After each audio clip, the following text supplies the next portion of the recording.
What did you have for breakfast or dinner yesterday? More than you know. Picture this. The warm, fertile lands of Ghana, Kenya, or Zambia, where the sun kisses fields of millet and the earth cradles roots of cassava.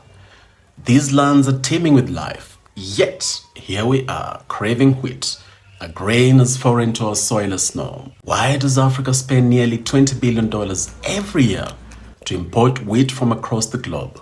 Why do we see our money flowing out just so that bread can trickle onto our breakfast tables? And it's not just wheat. Africa is addicted to Asian rice too.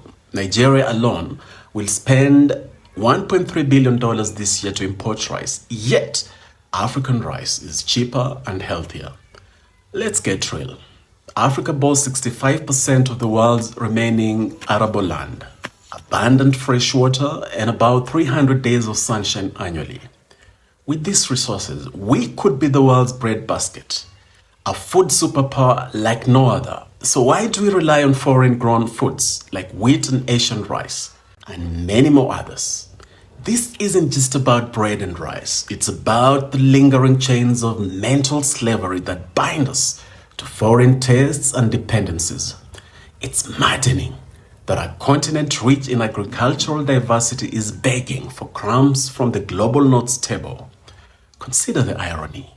Ghana, with its abundance of indigenous grains and tubers, millet, sorghum, cassava, yam, sweet potatoes, is at the mercy of wheat prices dictated by conflicts in distant lands. And it's not just Ghana. This story repeats itself across Africa. We have allowed our palates and plates to become colonized, ignoring the bounty beneath our feet. This culinary colonization isn't accidental.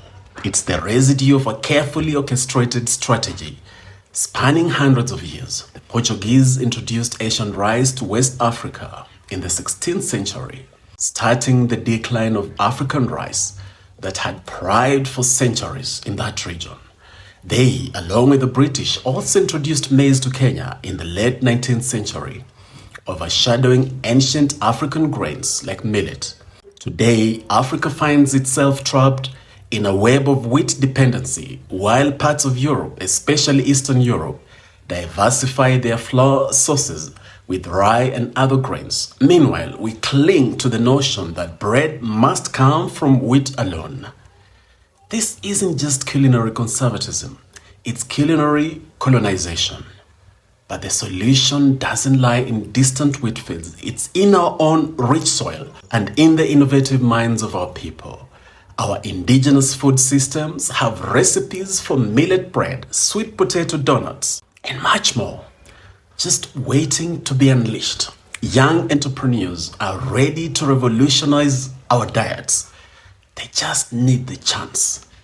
This chance must be created. It needs state-funded research, venture capital for startups, and a national commitment to eat what we grow and grow what we eat.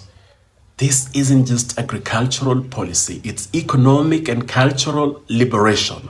For too long, we have allowed our taste buds to become colonized, our agricultural policies dictated, and our economic potential stunted.